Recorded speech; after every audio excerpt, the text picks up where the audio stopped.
Sasquatch, Ninja, Steven Seagal. These were the more common nicknames I had through high school and college. I always found it interesting that these three names in particular would persist even between completely unrelated groups. Nowadays, people sometimes refer to me with phrases such as grandpa or moral high ground. Sometimes these are simply jokes, but sometimes they're used to insult my other hobbies, values, or even my appearance. Additionally, it can be difficult to tell the difference between the joke and the malicious insult.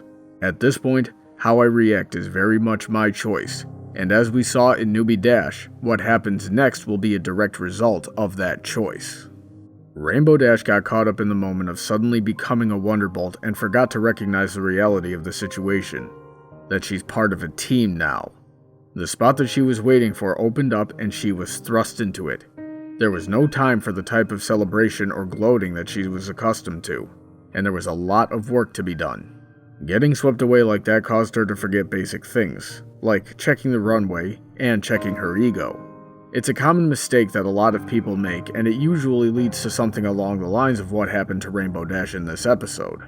It's something I've predicted in conversations with people for a few years now, but Rainbow Dash, as she said in the episode, has always been a standout flyer, so there was naturally a clash between her usual showboating and the unified, humble nature of being on a team like the Wonderbolts, thus resulting in a learning curve. This, in addition to falling into a trash can and reliving an old embarrassment in front of her new team, challenged her ego on two fronts, which is never an easy task for people like Rainbow Dash. This could have been avoided if Rainbow Dash had remembered that ego has no place on a team, and that it's impossible to showboat while trying to work in sync with others. You can either focus on being a part of something that's greater than what you can accomplish on your own and be proud of that, or you can keep flying solo and have that attention for yourself should you ever get it. Trying to do both will just make you look bad and possibly bring down the quality of the rest of the team's performance with it. The best thing you can do for yourself and your team is to give it time. If you own the mistake and don't make it into a bigger deal than it is, it will be forgotten about or become humorous quicker. Then, as your team gets to know you better, they'll start to see you for more of yourself instead of just the idiot who didn't check the runway and fell into a trash can on their first day. Additionally, there's bonding to be had through this type of humor. This is where humility and understanding comes into play. Rookie mistakes and humor at personal expense can happen to anyone, so never believe yourself to be above rookie mistakes or criticism. Further still, it is important to have confidence alongside your humility. This will prevent your ego from getting deflated while getting called out for a mistake, and remind you that you are capable of doing better in the future. This will make it easier to work through your mistakes and potentially overwhelm them by working like a well-oiled machine with your team to accomplish your shared goals. You won't feel the need to compensate if you already know that you'll do better with practice. This, of course, will prevent you from worrying about your personal image. Your personal image is no longer important when you're part of a team.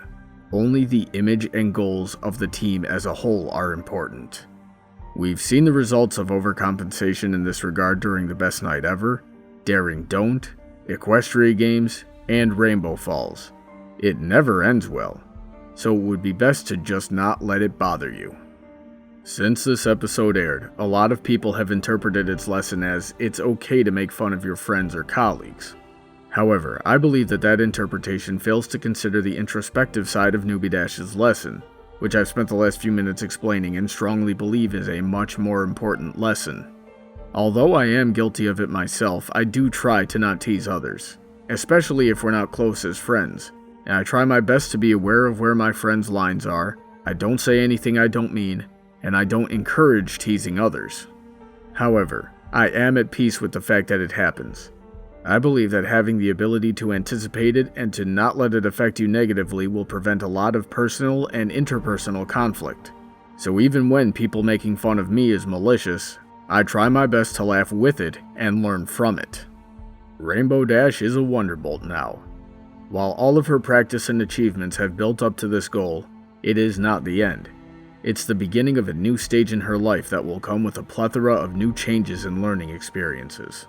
As long as she remembers to own her title of Rainbow Crash, she will continue to grow. And if we seek to make ourselves a part of a team and become more than what we already are at the sacrifice of ego, showboating, and needing to be the center of attention, then maybe we can do the same.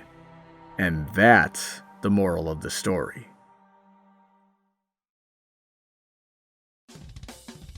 If you have anything you would like to hear discussed or reviewed, you can drop your suggestions by following Brawny Buck on Tumblr or sending an email to bronydebates@gmail.com. Feel free to check out my Patreon to see how you can support my channel and what you'll get in return.